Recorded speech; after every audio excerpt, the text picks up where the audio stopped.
더울 정도가 아니라 심각하게 그렇습니다. 최대한 빨리 끝내보겠습니다.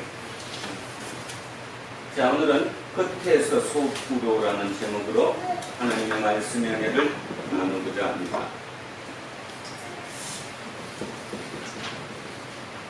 큐보드에 제가 음흥길 씨의 얘기를 잠시 써놨습니다. 제가 앞에 토막만 한번 읽겠습니다. 네 번씩이나 실패한 안나푸르나의 5번째 도전장을 내민 것은 그 산을 정복하고 싶다는 욕심 때문이 아니었습니다. 자, 중요한 얘기를 하고 있습니다. 4번이나 실패한 안나푸르나 5번째 내가 도전장을 내민 것은 그 산을 정복하고 싶다는 욕심 때문이 아니었습니다. 실패를 거듭하게 되면서 산에 대한 경외심이 생기고 산의 마음을 조금씩 알게 된 것이죠. 정상을 바로 앞두고 자만에 빠져서도 안 된다는 것은 꼭 정상에 도달해야만 한다는 결과에 치중해서도 안 된다는 것을 어렴풋이나마 깨닫게 된 것입니다. 음흥길 걸어서 아시죠? 한 8,000m급 16자를 성공했던 세계적인 알파니스트, 자, 그 분의 얘기였습니다. 제가 오늘 이 얘기를 쓴 것은 이게 믿음과 같다는 겁니다. 믿음을 성취한다, 구원을 받는다, 내가 뭔가를 이룬다. 이게 지금 우리 가만히 생각해 보면 세상적으로 예수의 힘을 얻어서 뭔가를 이루어내는 등산과 똑같은 위를 향한 그것인 것처럼 우리는 지금 생각을 하고 있습니다. 그 음흥길도 여기 보면 이게 정복의 문제가 아니라 그죠? 새로운 마음의 어떤 경외감을 깨달았다라고 이렇게 얘기합니다. 사람은 살아가다가 실패도 있고요. 엄청난 고통이 많이 따르지요. 누구든 다 따르는 바입니다. 실패 그러니까 다른 말로 그냥 표현하면 죽음입니다. 실패는 죽음이죠. 왜? 내가 죽잖아요. 내가 도대체 열을 받아서 뭘 사잖아요. 그거에 대해서 죽음이죠. 죽음인데 중요한 것은 생명은 뭐를 전제 조건으로 합니까? 자, 그래도 이해 안 가면 이 앞에 이거 생명입니까? 아닙니까? 생명이에요. 이거 생명이에요? 네. 이거는 생명이니까 아닙니까? 아니에요. 왜 아닙니까? 무생물이에요. 자, 이거 생명이 아니라고 분명히 얘기했죠. 이거 생명이 아닙니다. 근데 이거는 생명입니다. 전제 조건이 뭡니까? 생명이 있다는 것은 죽음이죠. 죽음입니다. 죽음. 죽는 것은 생명이 있는 것입니다. 죽지 않는 것은 생명이 없는 것입니다. 그런데 우리는 지금 생명이 있다고 얘기합니다. 생명은 전제 조건 죽어야 한다는 거죠. 죽으면 새로운 생명으로 끊임없이 거듭날 수 있다라는 것입니다. 그래서 삶은 죽음의 반대가 아니라 삶은 생명입니다. 생명. 자, 오늘 이 음흥길 대장처럼 5번째를 도전해서 결국 안나푸르나를 등정에 성공했다는 이 분의 얘기처럼 한 사람이 있습니다. 그 사람도 2차 전도 여행 당시에 여기를 꼭 가고 싶어 했습니다. 꼭 가고 싶어 했죠. 자, 거기 2차 전도 여행 한번 찾아봐요. 있을까? 거긴 없다. 그거 자꾸 가면 안 돼. 나도. 바탕화면 가고 2차 어디 있어?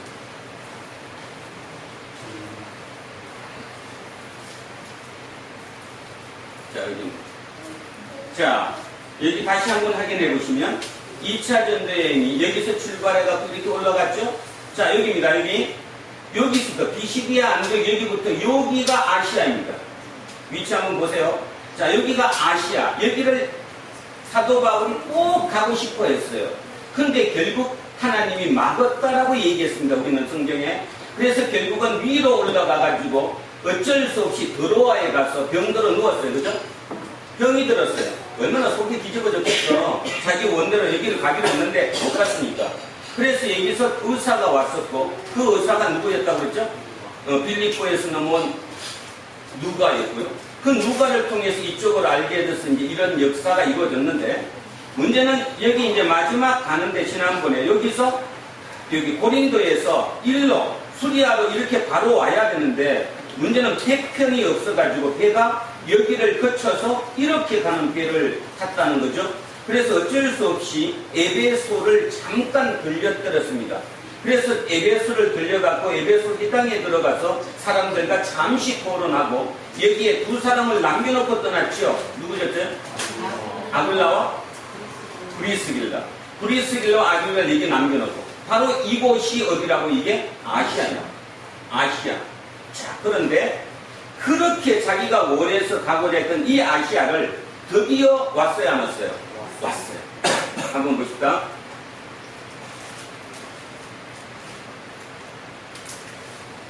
자, 아시아를 왔어요. 바울이 그 아시아에 와서 회당에 들어와 석 달 동안 담대히 하나님의 나라여 강론하며 권면하되, 자, 쉽게 얘기해서 석 달 동안에 유대인 회당에 들어가서 하나님의 나라에서 얘기했다는, 설교했다는 거죠. 자, 여기서 이제 첫 번째 우리의 문제입니다. 기존의 종교를 하기 전에 얘기 먼저 보여드리고 해야 되겠습니다. 자, 아까 그 신전. 자, 여기 보십시오. 이 신전이 추측한 거고, 이제 뭐 이렇게 다시 한번 그려놓은 거죠. 이게 바로 아데미 신전입니다. 아데미 신전. 그 당시 고대 세계 7대 불가사리라고 부르는 것이죠. 이 기둥이 도합 합쳐서 128개. 여기 높이가 18m. 여기 세로가 128m가 넘었고요. 여기서가 69m 가까이 된 어마어마한, 여기 수천 명이 한꺼번에 들어갈 수 있는, 어떻게 그 당시에 이런 건축물을 지을까 할 정도로 대단했던 위세를 떨쳤던 곳, 이게 바로 아데미 신전입니다. 아데미. 자, 잠깐 아데미 신이 어떻게 생겼나 한번 보겠습니다. 자, 여기입니다. 이게 아데미 신, 아르테미스, 또는 우리 성경에서 아데미라고 얘기하죠. 로마에서는 이거를 다이아나라고 얘기합니다. 다이아나. 우리는 지금도 다이아나라는 말을 들어요. 그죠? 옛날에 영국의 왕세자비가 다이아나 이름이, 자, 다이아나. 이 다이아나입니다. 그런데 이게 보시다시피 이게 유방입니다. 유방이 24개가 달렸어요. 그러니까 뭔 말입니까? 이게 다산이죠. 다산. 많은 풍요와 다산을 의미한다는 거죠. 이 풍요와의 다산의 신, 이게 바로 아데미 신입니다. 그러니까 뭔가 여러분 끔찍하지 않습니까? 사람들이 이 신전을 엄청나게 갚겠어요, 안 갚겠어요? 안 갚겠어요? 갚겠어요? 갔어요. 갚겠죠. 뭐 거기 살았겠죠. 조금만 뭐면 안 돼도 여기 가서 있겠죠. 자, 그래서 이제 다시 보면 이 아데미 신전으로 다시 오면 아데미, 자, 여기 이 신전에 그렇게 많은 수천 명의, 뭐 최소한 3,000명 이상의 여사제들이 여기 있었고요. 남자들은 여기 가서 그들과 섹스를 하는 것이라고 그랬습니다. 왜냐하면 지금의 개념과 틀려서 그때는 그게 하나님의 기운을 받는 방법이었으니까. 그래서 내 풍요와 다산을 위해서 여기 가서 했는데, 지금 이 밑에 이런 거 보이듯이 이 주변이, 이 넓은 곳이 치유의 복권이었습니다. 치유의 복권이 뭐예요? 죄인이 여기 가도 잡을 수 없는 거예요. 그러다 보니까 그 아시아에 있는 그러니까 범법자들이라고 얘기하면 범법자들, 노예 중에 탈출한 노예들, 뭐 이런 사람들이 전부 다 이게 버글버글 그런 거 이 주위에. 그러니까 생각해 보세요. 여기에 3,000명 이상의 여사제들이 있지만 이 밖에, 여기서 만족을 얻지 못하는 이 밖에 얼마나 마법사, 무당, 그죠? 영어 성경에는 그건 뭐라고 그랬지? 엑소더스? 아니 그건 탈출이고. 10년술사고 영화도 있었는데 뭐라고 그래 그거? 엑소시스트? 엑소시스트인가? 자, 하여튼 10년술사 뭐 그런 사람들이 여기 주변을 뭐 엄청나게 하고 있었다라는 거죠. 상상을 한번 해보십시오. 이 안에 여사제가 3,000명 이상이 있고요. 이 겉에 전 그 아시아에서 다 몰려와서 전부 다 뭐 하는 거예요, 지금? 나는 어떻게 될까 점을 보는 거고, 무당의 토닥거리 하는 거고, 뭐 이런 것으로 이어진 이곳에 지금 누가 온 겁니까? 바울이 온 거예요. 바울이 참 엄청났겠죠? 이것을 어떻게 이겼겠어요, 그죠? 고린도후서 1장 8절 이거 한번 읽어주세요. 고린도후서 1장 8절. 고린도후서 1장 8절 한번 읽어주세요. 주께서 너희를 우리 주 예수 그리스도의 책망할 것이 없는 자로 끝까지 경고하게 하시리라. 아닌데? 형제들아, 우리가 아시아에서 당한 환난은 너희가 모르기를 원하지 않고는 힘에 겹도록 심한 고난을 당하여 살 소망까지 끊어지고. 그렇죠. 뭐 했다고요? 아시아에서 살 소망까지 끊어지고. 뭔 말이에요? 살 소망까지 끊어졌다고 표현해서 뭔 뜻이냐고요? 죽고 싶다는 얘기예요. 그렇지. 자살하고 싶었어요. 그 끊임없이 죽고 싶을 정도로 어마어마한 고통 속에 있었던 것이 이 아시아, 이곳이 이곳, 에베소. 그러니까 우리는 이걸 너무 쉽게 읽는 거죠. 쉽게. 글자 간에 그 사이에 있는 무엇인가는 전혀 생각하지 않고 그냥 우리 소설 읽듯이 책을 읽으니까 이게 우리랑 멀어진 거예요. 백날에도 바뀌질 않는 거예요. 자, 다시 얘기하면 이 정도로 7대 불가사에 해당하는 이 아데미 신전이 있는 이곳, 치유의 복권이었던 이곳, 모든 세상의 유명한 점쟁이, 점령술사, 후닥거리하는 무당들이 다 모여있는 이곳에 홀홀단신에 바울이 지금 들어가 있는 것입니다. 자, 돌아오겠습니다. 자, 그걸 생각하시면서 보시면 바울이 회당에 들어가서 석 달 동안에 담대히 하나님의 나라에 대해서 방문했어요. 뭔 얘기 있겠습니까? 하나님 나라에. 지금 밖에 있는 그 관광객까지 따지면 뭐 수만 명이 모여갖고 날마다 풍요와 다산을 그저 생각하는, 내가 어떻게 살아야 되는가, 복은 어떻게 받는가에 모든 게 몰아있는 이곳에 들어가서 지금 뭔 설교했겠어요? 바울이 뭔 설교했다고 나왔는데, 자기는 전한 거가 다른 거 아무것도 없다고 하는데, 뭐와 뭐 이외에는 전한 적이 없다. 십자가의 죽음과 부활 외에는 아무것도 전하지 않는다. 자기는 실력이 뛰어났다. 그러나 그 실력 뛰어난 것조차도 전혀 전하지 않았다. 오직 예수 그리스도의 십자가 죽음과 부활만 했다. 상상 한번 해보십시오. 여러분을 되돌아보면서 앞에서 밖에만 이 교회 문을 딱 나가는 순간 세상은 뭐 별별 얘기 다 있죠. 특히 젊은 분들, 뭔가 지금 이뤄야 될 분들은 전부 다 자기 개발서라고 얘기하는, 그런데 보면 어떻게 하면 돈을 버는가, 어떻게 성공하는가, 그죠? 어떻게 살아야 되는가, 온통 그 얘기로 적혀 있는 그곳에서 이 곳 안에, 그 조그만 회당 안에서는 하나님의 나라를 얘기하는데 십자가의 죽음과 부활을 얘기하는 거예요. 여기서 이제 저는 이런 걸 깨달았어요. 아, 맞다. 결국 십자가의 죽음을 해야 된다. 왜냐하면 생명이니까. 생명은 죽음이니까. 이게 생명이니까. 죽을 수 있는 거니까. 죽으면 업그레이드 된다. 근데 여러분들은 왜 지난주나 이주나 맨날 똑같습니까? 죽지를 못하니까. 그러면 이제 죽는다는 표현을 뭐 내가 직접, 그리고 마지막 죽는 거고, 저도요, 아직 뭐 목사라고 맨날 설교는 하지만 내가 직접 죽어보지는 않아가지고 죽고 난 뒤에 천당은 아직 못 가봤어요. 그러나 틀림없는 한 가지 바울의 얘기하는 의미는 이제 요즘 깨달을 수 있어요. 아, 내가 죽으면 새롭게 태어나는 거예요.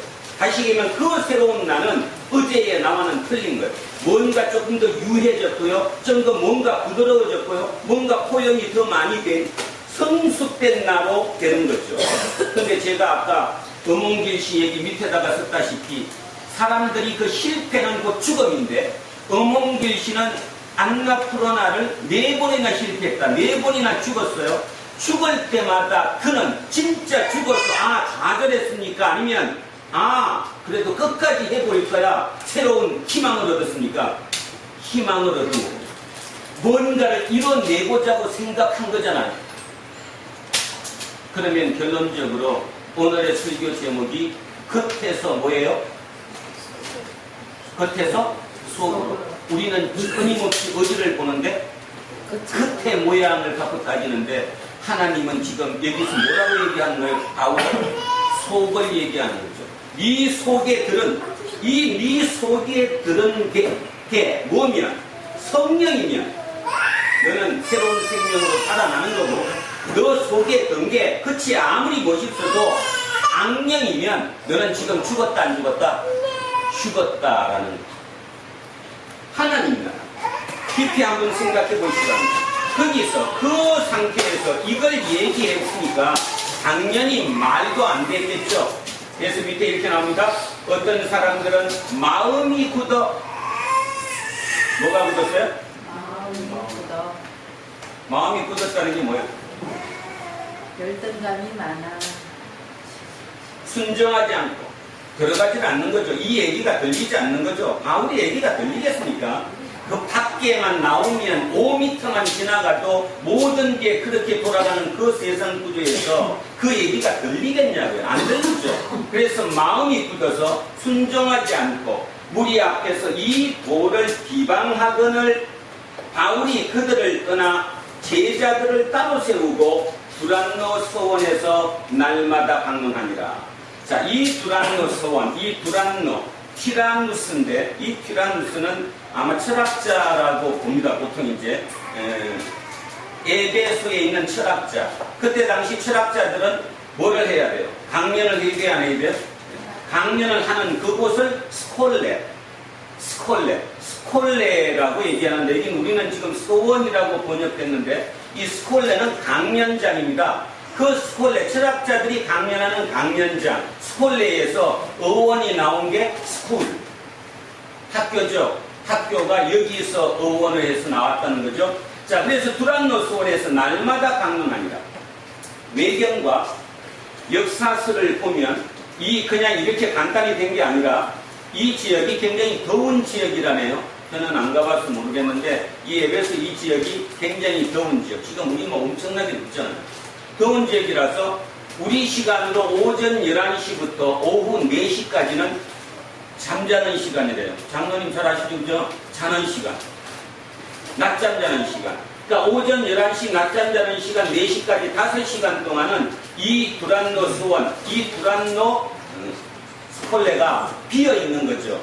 비어 있으니까 이 누구를 따르는 사람들을 바울을 그래도 막고 당신 얘기 들어보겠습니다 하고 하는 사람들을 떨어져 나와가지고 여기에서 날마다 그 남들 낮잠 자는 그 시간을 이용해서 이들은 배웠다는 겁니다. 서로 토론하고 하나님에 대한 얘기를 했다는 겁니다. 오늘도 여러분 상당히 이 더운 날씨에 여기 와서 얼마나 고생이 많습니까? 똑같이 이 사람들은 그 당시 이렇게 남들 낮잠 자는 시간, 그 시간, 모든 활동이 멈춰지는 시간 11시부터 오후 4시까지 그 5시간 동안 여기서 일했다는 거예요. 자, 중요한 거. 여기서 이제 중요한 겁니다. 조금 깊이 한번 들어보시기 바랍니다. 사도 바울은 뭐 먹고 살았을까, 여기서? 아니, 여기서 지금 방문을 했는데 뭐를 먹고 살아야 될 거 아니에요? 어떻게 살았겠어요? 낮에 11시 되기 전까지 아침에 일어나서 뭐하고? 텐트 만들고 누구네 집에서? 브리스길라와 아굴라가 같이 하니까 텐트 일하고 오후 4시에 여기 강의 끝나고 나면 다시 가서 또 일하고 이랬어요. 여기서 중요한 게 뭐냐 하면 우리는 이걸 언뜻 있는데 11절 한번 가봅니다. 자, 여기 보세요. 여기 12절. 심지어 사람들이 바울의 몸에서 손수건이나 앞치마를 가져다가 병든 사람에게 얹으면 그 병이 떠나고 악기도 나가더라. 이걸 목사든 뭐 하는 사람들이 그냥 읽으면서 그런가 보다 막 했다. 그런 뜻이 아니에요. 깊이 한번 이 내용을 보면 바울의 몸에서 손수건. 그게 뭘까요? 아침에 뭐 벗겨요 지금? 가죽 벗겨요 안 벗겨요? 텐트 만들고. 그죠? 그걸 이제 밤에 꾸매겠죠. 그러려면 여기 땀나니까 땀 흘리는 우리 이게 목에 거는 손수건. 그 다음에 하나, 여기 앞에 이거, 일할 때 여기 앞치마 매야 합니다. 일을 하려면 여기 이렇게 뭐 이렇게 하나 들어야 되잖아요. 그죠? 그 앞치마. 지금 이게 의미하는 게 뭔 말이냐 하면, 손수건이나 앞치마가 무슨 뜻이에요? 사도 바울이 그 정도로 열정적으로 남글 철학자나 남글의 설교가들은 설교만 하고 그들한테 이 돈 푼 벌려서 밥 먹고 사는데, 사도 바울은 자기가 직접 일을 하면서 그것도 일하는 그 피곤한 가운데서도 11시에서 4시까지 잠자야 돼. 오침해야 할 그 시간에 그들과 함께 강론을 했다는 겁니다. 그들이 뭘 느꼈을까요? 저도 여기에 대해서 참 반성도 많이 하고 그냥 많이 애씁니다. 아직 뭐 여러분들은 저를 볼 때는 뭐 그거야 그거 똑같으니까 그지? 그놈이지만 사도 바울을 봤을 때 아까 얘기했던 에베소라는 그 동네에서 거기에 철학자들이 강론하는 그곳에서 거기에 무당들이 또는 신령술사들이 얘기하는 그 상태에서 사도 바울이 하는 모습을 보면 남들 잠자는 오침 시간에 거기 나와서 강의하고 토론하고 뭔가를 알려주고 나머지 시간에 그렇게 열심히 땀 흘려가면서 일하는 그 모습에서 그들은 새로운 것을 본 거예요. 새로운 것을. 그러니까 새로운 것을 봤으니까 사람들이 나중에 뭔 생각까지 했어요? 그가 땀 닦았던 술건, 그 냄새나는 수건, 그 다음에 그 가죽 벗길 때 막 벗겼던 이 앞에 앞치마, 그것마저도 갖다가 얹으면 병이 나고 악기가 물러났다는 게 뭡니까? 상대편이 그 상황에서 마음이 벽겠다는 거잖아요. 우울증이 해결됐다는 거잖아요. 정신병이 떠나갔다는 거잖아요. 근데 우리는 이걸 어떻게 듣습니까? 그냥 나는 가만히 있는데 나는 아무것도 안 바뀌고 뭔가가 이렇게 나한테 와갖고 이렇게 툭하면 뭐가 다 바뀌는 것처럼. 우리의 신앙은 절대로 안 바뀐다. 요즘 제가 하여튼 이곳에서 그렇게 고민 중에 있습니다. 역시 이게 하나님의 말씀인데 우리는 이 하나님의 말씀을 논어보다도 더 쉽게 이해해야 한다. 논어는 그 논어라는 글자 하나를 보면서도 얼마나 해석을 많이 하고 이게 어떤 말이라고 그지 어원까지 찾아가면서 그렇게 열심히 공부하는데 하나님의 말씀은 그냥 완전히 그냥 길거리에 있는 아무나가 할 수 있는 것처럼 그 말씀으로 우리는 해석을 하는 거예요. 그러니까 개독교가 안 될 수밖에 없는 거죠. 그죠? 또 이런 얘기하니까 여러분 속에서 불나겠지만 한번 생각 다시 해보십시오. 이들이 왜 낳겠어요? 하나님의 역사? 도대체 하나님의 역사가 어떻게 일어났다는 겁니까? 지금 바울을 통해서 바울의 그 열심으로 일하는 모습, 땀 흘리는 그 모습, 그 다음에 얘기하는 것도 성장만을 얘기하는 게 아니라 속을 얘기하죠. 내 속으로 들어가서 속에 있는 악한 영을 없애자. 그걸 없애는 게 하나님의 나라다. 결국 그것으로 이게 이루어진 거예요. 사도행전 전체 중에서 이 에베소에 관한 본문이 가장 깁니다. 다른 데는 전부 다 짤막하게 넘어갔는데 이 에베소에서 행전만큼은 지금 엄청나죠, 그죠? 이 길이로 따지더라도 엄청난 양의 이 내용으로 에베소 얘기를 하고 있습니다. 자, 이렇게 했더니 앞쪽으로 다시 보세요. 자, 2해 동안 이같이 하니 아시아에 사는 자는 유대인이나 헬라인이나 다 주의 말씀을 듣더라. 질문합니다. 진짜 다 들었을까요? 아니, 아까 상황을 얘기했어요. 문 열고 밖에만 딱 나가면 모든 세상의 구조나 세속적인 생각은 풍요와 다산이에요. 풍요와 다산. 불가사의한 3,000명의 여사제가 있는 그곳, 그 주위 둘레에 무당, 굿하는 사람부터 그저 정성술사, 우리 따지면 자기 점 보는 거, 그런 속에 이 사람들이 여기에 도대체 얼마나 모였겠어요? 안 모였어요. 얼마 안 됐어요. 그럼에도 불구하고 그들은 마음을 열고 이 말씀을 받아들였어요. 그리고 그들은 획기적으로 삶의 변화를 일으켜준 거예요. 그러니까 주변 사람들이 야 이거 뭐야? 진짜 사람이 바뀌네. 사람이 바뀌네. 자, 문제가 된 거죠. 이곳이 아시아였다는 것입니다. 자, 아시아 7교회 한번 보여주세요. 자, 여기 한번 보십시오. 우리 얘기했던 그 요한계시록의 아시아 7교회입니다. 자, 한번 확인해 보세요. 여기가 에베소죠. 이 에베소, 진짜 이곳에서 출발해갖고 이게 이렇게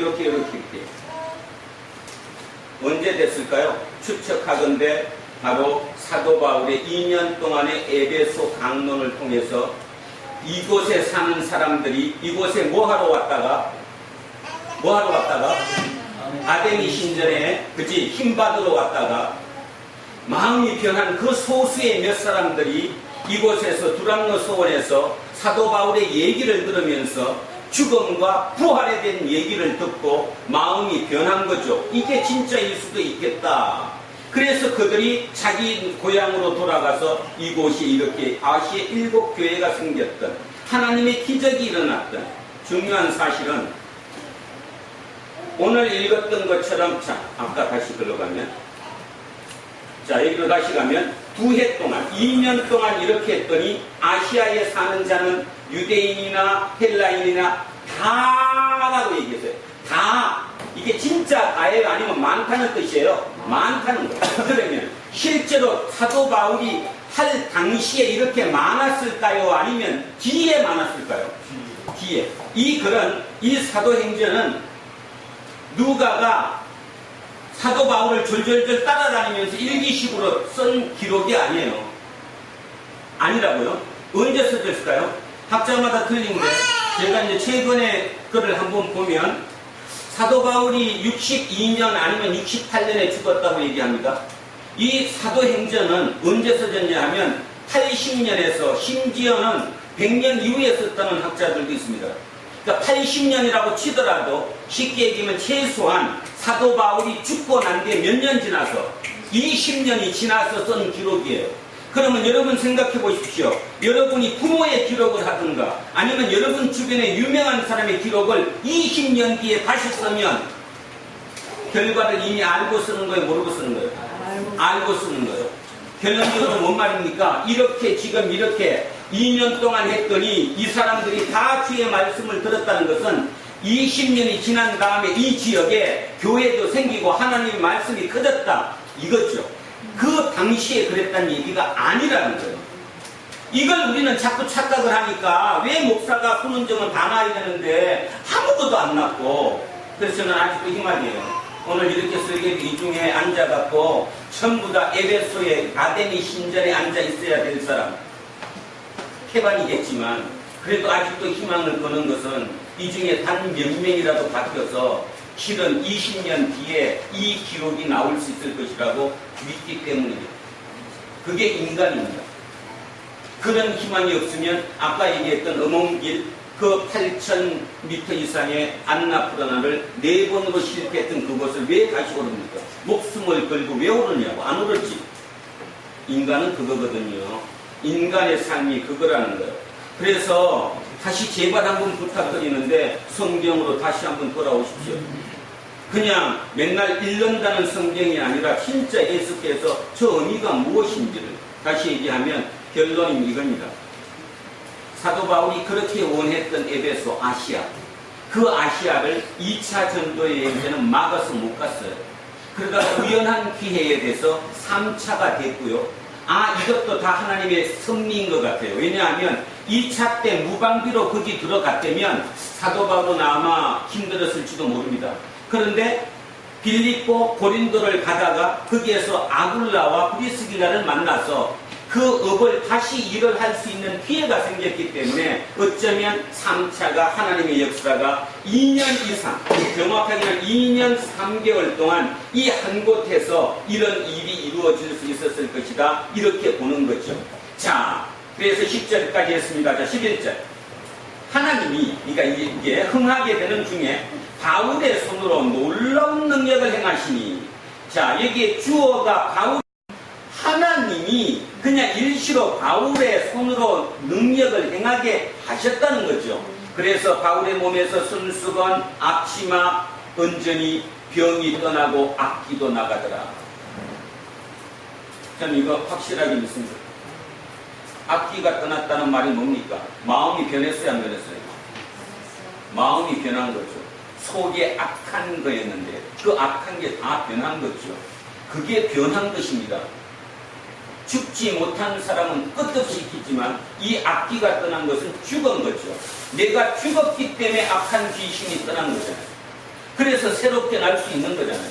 사도 바울은 그래서 날마다 죽는다고 그랬잖아요. 날마다 죽어야 돼. 저녁마다 죽어야지 한 번 죽었다고 끝나는 게 아니라는 거죠. 인간의 싸움은 어차피 끝없이 가는 거죠. 끝없이. 진짜 마지막 이 땅을 떠날 때까지. 자, 그래서 요 의미를 아까 설명했다시피 꼭 기억하십시오. 손수건이나 앞치마 같다고 그냥 놓았다는 그런 의미가 아니라 사도 바울이 2년 동안 이곳에서 행한 그 모습이 그 당시를 살아가던 사람들에게는 완전히 쇼크였습니다. 쇼크. 어떻게 저렇게 인간이 살 수 있지? 그리고 그가 전하는 얘기는 완전히 한 혁명이었습니다. 죽어라. 죽으면 산다. 죽으면 산다. 이들이 아데미 신전에 온 것은 죽지 않으려고 한 푼이라도 이걸 더 벌어서 어떻게든 살라고 하는데 그들에게 얘기하는 거 죽어라. 죽으면 나머지는 다 산다. 이 역설이 우리가 지금 생각해보면 말도 안 되는 것 같지만 지난 2000년을 흘러서 여기까지 왔다는 것입니다. 그래서 지금부터 우리가 해야 할 일은 뭐냐? 이거에 대한 해석을 새로 해야 된다. 해석을 새로 해야 돼요. 저도 마찬가지고 여러분도 마찬가지고 여러분 속에 있는 하나님이 누구인가, 예수가 누군가에 대한 생각을 다시 가져야 된다는 거예요. 그게 되면 이 두란노 교회는 진짜 이 아까 나왔던 사도 바울의 두란노 성보다 더 큰 영향력을 미칠 수 있을 것이라고 믿습니다. 자, 이렇게 되고 나니까 이제 다음 보십시오. 이렇게 모습을 보고 돌아다니며 마술하는 어떤 유대인들이, 요거는 이렇게 고치십시오. 무당으로. 자, 돌아다니는 무당들이, 그 무당인데 유대인 무당이에요. 이 유대인 무당들이 시험 삼아 악기 들린, 귀신 들린 자에게 주 예수의 이름을 불러 말하되 내가 바울이 전파하는 예수를 의지하여 너에게 명하노라 하더라. 뭔 뜻입니까? 예를 들어서 내가 지리산 장군봉 산신령이 매신이었어요. 그래서 지금까지 나는 이렇게 할 때 지리산 산신령 이름으로 예언도 하고 병도 고쳐줬는데 푸닥거리를 했는데 이 사람 보니까 누가 지금 센 거예요? 사도 바울이 센 것 같거든. 그래서 이제 사도 바울이 뭘로 하는가 봤더니 예수로 하는 거예요. 예수. 그래서 자기들도 그렇게 했다는 거예요. 누구 이름으로? 이제 장군봉 산신령 이름이 아니라 예수의 이름으로 내가 악귀를 쫓아냈다고.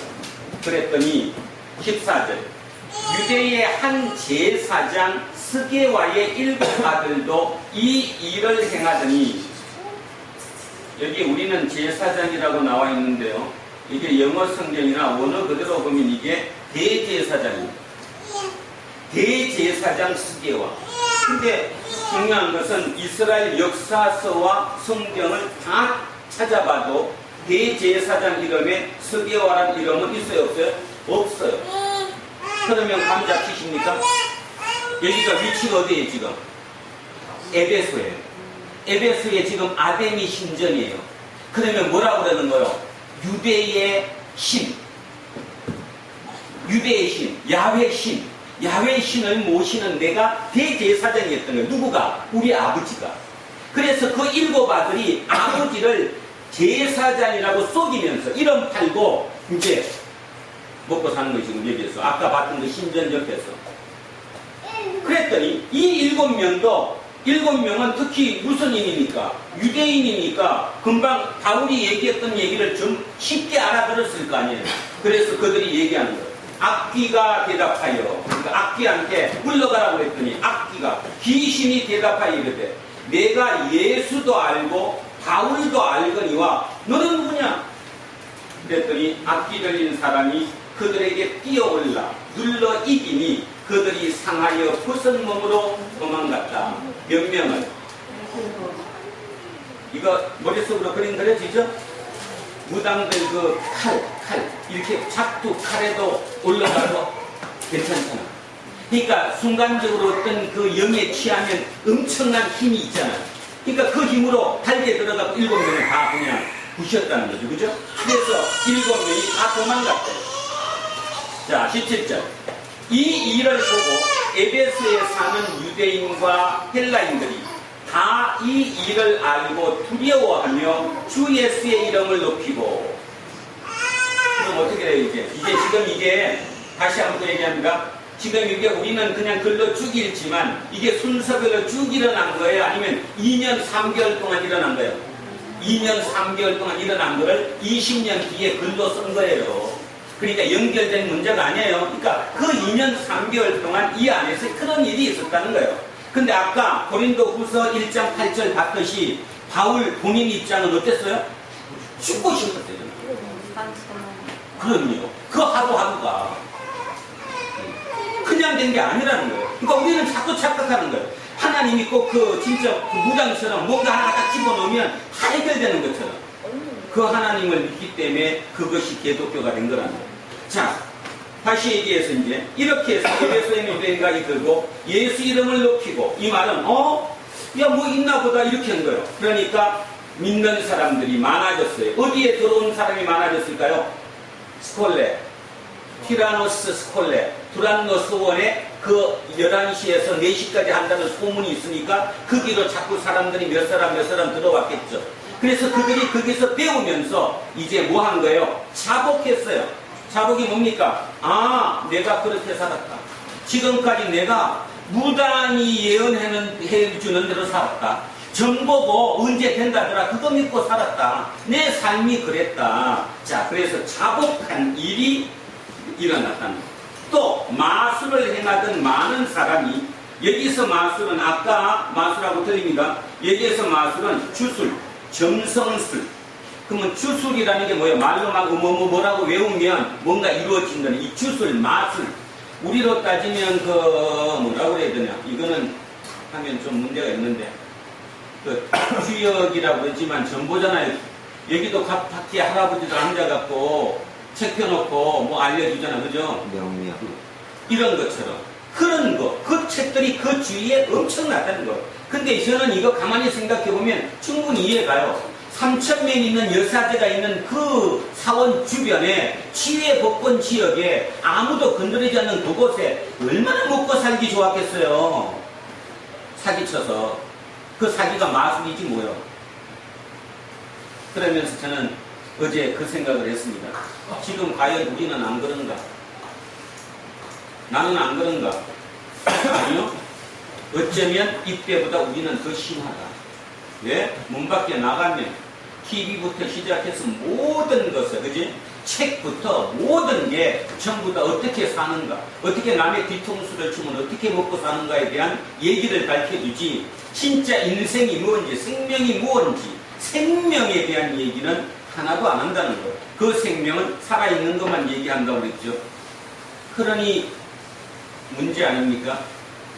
여러분은 이렇게 문제라고 아무리 떠들어도 마음속으로 전혀 와닿지도 않겠지만 아마 재희나 예희가, 그 다음에 정준이, 정연이가 우리 나이만큼은 안 되더라도 쟤들이 30대, 40대를 살아갈 그 시절에는 아마 이거 절로 읽힐 거라고 생각합니다. 절로 읽힐 거다. 절로 읽힌다는 게 뭐죠? 아, 맞다. 우리는 지금 우리 삶으로 이걸 이해를 못하니까 그냥 막연하고 피상적이고 뭔데 있는 얘기지만 그렇다. 그래서 요즘은 간혹 그 생각해요. 야, 맞다. 바울이 그 죽을 거기를 날마다 자살하고 싶은 그 마음을 견뎌가면서 그 길을 2년 반을 버텨놨더니 그 시가 살아가지고 결국 2000년을 오게 됐다. 그래서 요즘도 뭐 학자들은 굉장히 많이 얘기해요. 한국에 있는 학자들 중에도 이 바울을 비판하는 학자들이 많습니다. 대표적인 분이 문익환 목사님 동생 문동환 목사님. 문동환 목사 아주 치열하게 비판을 합니다. 바울 때문에 망가졌다. 바울이 전한 예수가 진짜 예수가 아니라는 거죠. 그래서 아주 심각하게 지금 얘기하는데 그분은 활동이 한국의 활동을 하지 않고 미국에서 활동을 하기 때문에 그 말이 미국 사회에 많이 먹혀 들어가는 것 같습니다. 간혹가다 제가 그 책을 보면서 아직 저는 한국 사람이라서 그런가 몰라도 100% 인정하지 않습니다. 그러니까 그들의 논리는 뭐냐면 예수는 이러지 않았다는 거예요. 예수는 타협도 안 했다는 거예요. 죽었지 타협 안 했다는 거예요. 바울은 그걸 설금설금 해갖고 조금 교묘하게 비틀어서 세상적인 얘기로 만들어갖고 종교를 만들어 놨다라는 거죠. 그래서 돌아가야 된다 뭐 이런 얘기도 하는데 저는 거기에 대해서는 찬성하지 않습니다. 이것도 하나님의 역사라고 생각하고 하나님께서 그 시대를 살고자 한 거라고 믿습니다. 그리고 하나님의 말씀이 우리를 세상에 살고자 이 얘기를 하시는 것이지 이 땅을 떠나서 저 먼 곳 아니면 외딴곳에 떨어져서 니들끼리 살아라 하고 이 말씀하시는 게 아니라는 거예요. 그러니까 그런 면에서 따지면 이건 치열한 겁니다. 세상은 지금 에베소에 있는 아데미 신전처럼 거기에 몰려서 살아가는데 그곳에 한 명이 들어가서 그 길을 바꾼 거잖아요. 결국 이긴 거잖아요. 왜 이긴 거냐 하면 근데 이긴 건 아니다. 왜 이긴 게 아니냐 하면 지금도 아데미보다 더 큰 이 마술을 행하는 거 아닙니까? 대답은 하지 마시고 속으로 한번 고백해 보십시오. 월요일 아침에 출근해서 신문이나 아니면 이 휴대폰을 통해서 오늘의 운수 보십니까? 안 보십니까? 재미로 얘기하시겠죠. 재미로 본다 나는. 자, 예수를 믿는데 자녀가 결혼할 때 뭐 본다고 했죠? 궁합 보러 가십니까? 안 가십니까? 대답하지 말고 마음속으로 보시라고 했어요. 주변을 보시라고 지금. 이사를 가는데 이사 날짜 잡을 때 손이 있다 없다 그 날짜 달력에서 찾습니까? 안 찾습니까? 우리 이때보다 더 하다는 거죠. 그래서 오늘 저는 여러분에게 과감하게 이 말씀 드리고 싶습니다. 우리 할 수 있습니다. 내 한 면이 하고 나면 하나님은 나를 통해서 그 역사가 이루어져서 이어갈 것이라는 걸 믿으셔야 된다는 것입니다. 그게 안 되면 끝없이 이거는 옛날 얘기일 뿐이고 남의 얘기일 뿐이라는 겁니다. 자, 그래서 이 사람들은 그 호수였겠지만 그들이 자복하고 바뀌었고 마술을 행하던 사람들이 그 책을 모아가지고 와서 모든 사람 앞에서 태워버렸어요. 그런데 우리는 이 책도 비싸서 태우기 어렵지만 그 당시에 저택들은 뭘로 된 거죠? 파피루스로 된 책들 아닙니까? 그러니까 그 책값이 엄청나게 비쌌겠어요? 안 가겠어요? 비쌌죠. 그 파피루스에 적은 거죠. 우리로 따지면 목간 죽간인데 죽간 대나무에 써갖고 이렇게 붙여놨던 그런 것을 태웠다는 거니까요. 그 돈이 얼마였느냐? 얼마였대요? 5만. 우리는 여기 5만 은이라고 나와 있는데 이게 드라크마입니다. 5만 드라크마. 그러면 한 드라크마가 뭐냐? 사람의 하루치 일당입니다. 하루치 일당. 그러면 며칠 버는 겁니까? 5만 일을 벌어야 될 수 있는 그 돈만큼의 액수의 책을 태워버렸다. 그러면서 이렇게 얘기합니다. 이와 같이 주의 말씀이 힘이 있어서 흥왕하여 세력을 얻으니라. 몇 년 뒤의 얘기입니까? 20년 뒤에. 20년 뒤에. 항상 기억하시기 바랍니다. 결국 여기서 이제 제일 중요한 것은 여러분은 이런 질문을 하실 수도 있습니다. 20년 뒤에 내가 어떻게 될지 모르는데 지금 당장이 중요하지 무슨 20년 뒤가 중요하냐? 그렇게 얘기하면 할 말은 전혀 없습니다. 그렇게 얘기하면 할 말은 전혀 없는 거예요.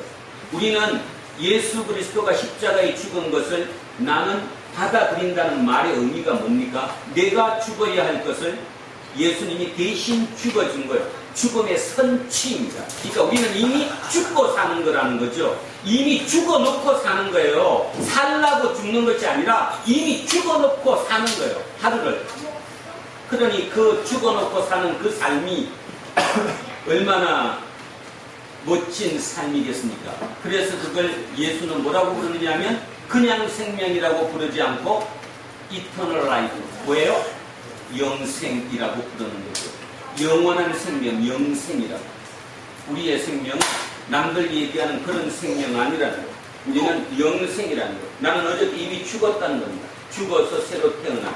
근데 그 죽음을 예수 그리스도가 대신하셨고 그 대신한 예수 그리스도로 나는 또 한 번 부활할 수 있었기 때문에 업그레이드 되어 있기 때문에 우리는 날마다 그렇게 살 수 있다는 것입니다. 마무리를 이렇게 하겠습니다. 지금도 그렇습니다. 사람들이 어떤 고민 속에 있거나 어떤 늪에 빠져 있으면 결국은 그거를 못 벗어나죠. 늪에 빠졌다는 얘기가 무엇일까요? 늪에 빠졌다는 얘기가 뭐예요? 집착돼 있다는 거예요. 그리고 자기 이 생각이 묶여 있다는 거죠. 이걸 커서야, 이걸 없애야 새롭게 날 수 있는 건데 이걸 지키면서 뭔가를 내가 바꿀 거라 생각하니까 영원한 바꿈은 없는 거죠.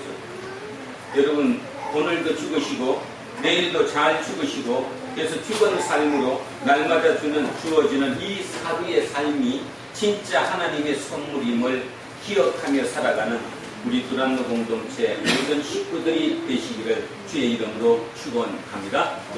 기도하겠습니다.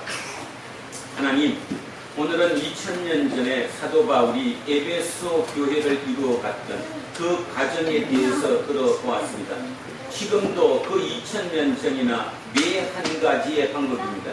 그게 모든 풍요와 다심, 풍성함을 위해서 살아갔던, 그래서 그 7대 불가사의한 만큼의 어마어마한 규모의 신전을 짓고 그 신전의 주변에는 완전히 치에 붙은 지역으로 만들고 모든 것을 거기에서 삶의 원천, 삶의 에너지를 얻었던 그 시대에 그곳에 들어갔던 그 사도 바울을 통해 그곳이 새롭게 거듭났던 것처럼 우리 두란노 교회 이곳에 있지만 이곳에 있는 이 작은 모습에 아주 소수의 우리 두란노 교인으로 말미암아 이 주변의 모든 것이 타파되어질 수 있기를 하나님 소원합니다. 하나님 역사하옵소서. 이거는 우리의 개인적으로 역사하고 안 하고의 문제가 아니라 하나님께서 함께 하실 때 가능함을 믿습니다. 오늘도 우리는 이 뜨거운 날 이곳에서 마음속으로 다짐합니다. 내 굳은 마음을 조금이라도 엷게 녹아지기로. 그래서 그 열린 마음을 통해 하나님의 역사가 우리 통해서 일어나는, 그래서 오늘도 우리 속에 모든 치유와 모든 악기가 물러나는 기적의 하루 되게 하옵소서. 감사드리며 거룩하신 예수 그리스도 이름으로 기도합니다. 아멘.